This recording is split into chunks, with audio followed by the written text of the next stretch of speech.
In the West, women may consider themselves equal to men. But for many women in the developing world, life promises domestic violence and legal discrimination.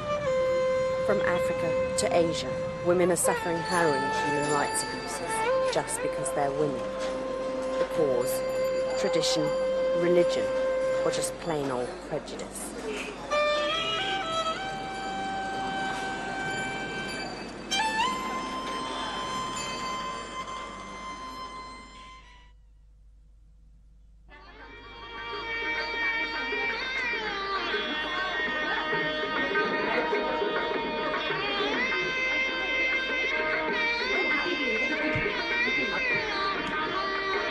Farzana is getting married.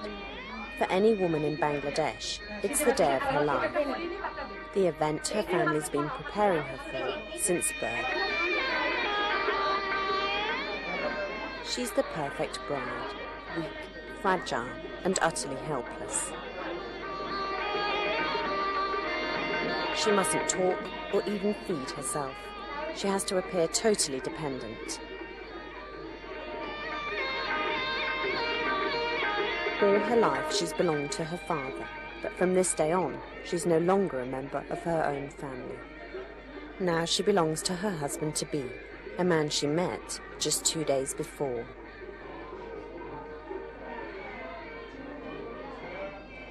I'm just going from this house.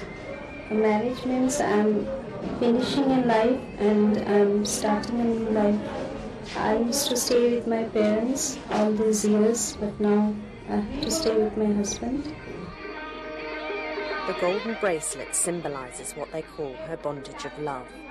And bondage is the word that best describes the lives of many women, starting from the day they're born.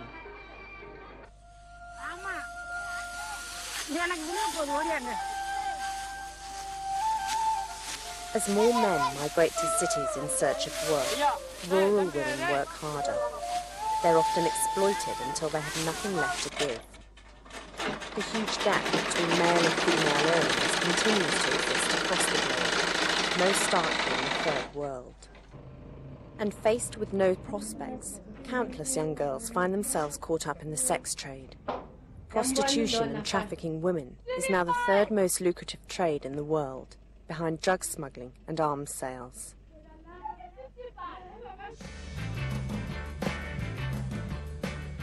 For many women, the 1960s were a time of liberation, hedonism, and newfound equality. Life was revolutionized by the advent of birth control. Today, 90 million women use the pill.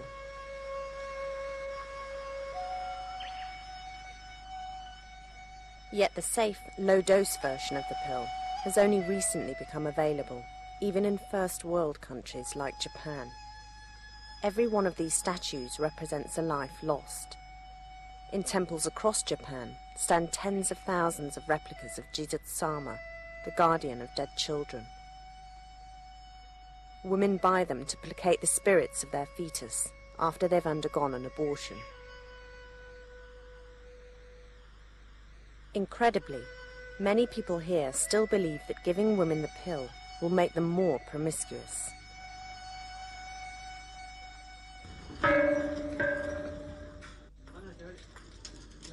Throughout the Southern Hemisphere, abortion is only available if it's a medical necessity.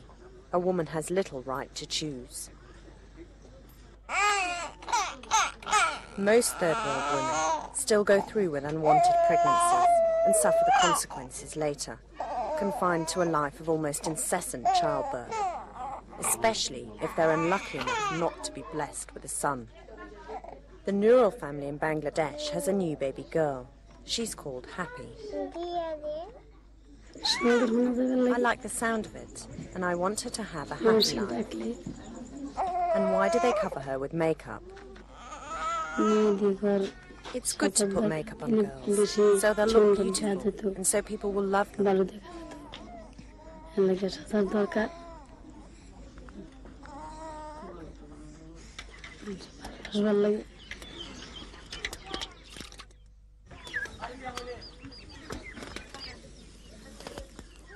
But for Happy and her sister Polly, it'll be a struggle just staying alive. Many children die before the age of 5, and mortality is higher amongst girls. Most families prefer a boy, so girls get less food, less medication, and less care. From adolescence and for the rest of their lives, they're virtually confined to the house, as custom and the state religion Islam dictate. Happy's mother has had 6 children, 4 of whom died. She's lucky to have lived herself. Almost half the deaths among women her age occur in maternity, but she must keep trying until she gives her husband a son. It's a problem. If God doesn't give me a son, there's nothing I can do. It's very important to have a boy. The girls will get married and leave. We need a son to stay in this house after we're gone.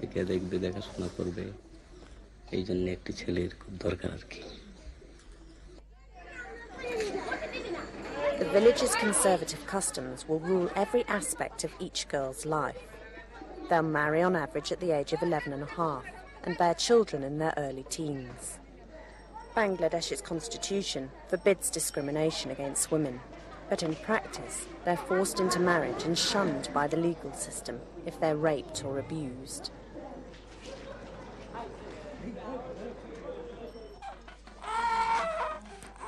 Indian Vijaya Chalapandi has come of age, and her mother wants everyone to know. This is a very important day. Until now, my daughter's been a young girl, but today she's a big girl. All the relatives must know that we have a grown-up girl ready for marriage. That's why we're having the ceremony.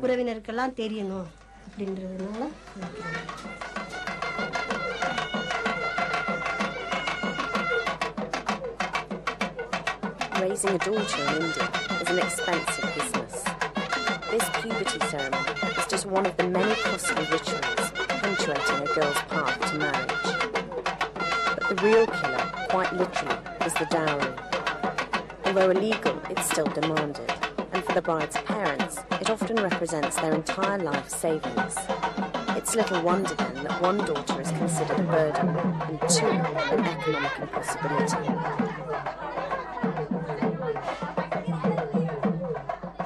When I had my second daughter, I can't measure the sorrow that I felt.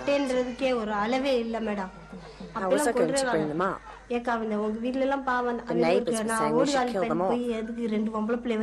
But my mother-in-law is very good. She said, don't do such an evil thing.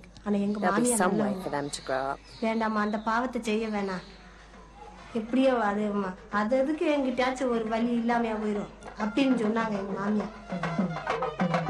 Today, Vijaya has every reason to smile. That she survived 18 years is no small miracle.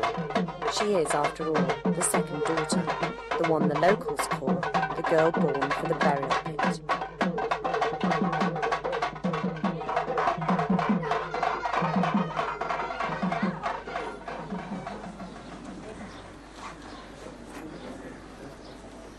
Parvati has 3 children, but only 2 are living. Her husband killed their second daughter the day she was born. It's difficult to bring up a daughter. We need a lot of money to raise her properly for a married life. We couldn't have done that, so we killed her. Had she decided before her second child was born that if it was a girl, she would kill it? No, we never thought about it. My husband told me only after he killed her. He said we'd have problems and that we didn't have the assets or the money to bring her up.